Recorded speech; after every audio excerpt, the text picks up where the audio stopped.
हाय, आज आपण करणार आहोत उकडलेल्या अंड्याची भाजी.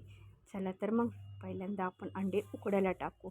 मी 4 अंडे घेतले. 3 जणांसाठी ही भाजी खूप होते.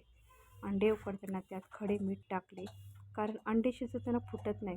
अंड्याला एक उकळी आली की गॅस कमी करायचा व 5 मिनटं झाकण ठेवायचे, म्हणजेच अंडे उकडून निघतील.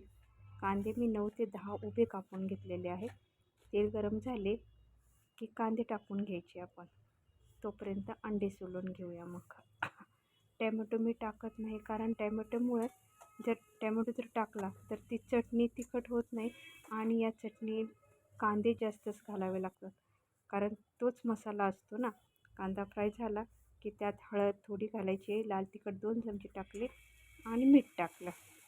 मीठ टाकले की चांगले मिक्स करून घ्या. मग उकडलेले अंडे पण टाकून घ्या. उकडलेले अंडे टाकले की ते हळूवारपणे मिक्स करा, म्हणजेच व्यवस्थित मिक्स होतील आणि अंडे पण जास्त तुटणार नाहीत. व्यवस्थित मिक्स झाली की तोपर्यंत मला आता लच्छा पराठा करायचा होता. लच्छा पराठा करून घेतला. अंड्याच्या चटणीबरोबर जर लच्छा पराठा आणि त्याच्यावर जर गावरान तूप टाकून जर खाल्लं तर खूप छान वाटतं. बघा, मस्तपैकी झाला लच्छा पराठा. कोथिंबीर टाकली, तयार झाली आपली उकडलेली अंड्याची चटणी. चला तर मग वाढून घेऊया. तुमच्याकडे कशी करतात ती मला नक्की कमेंट बॉक्समध्ये सांगा. बाय.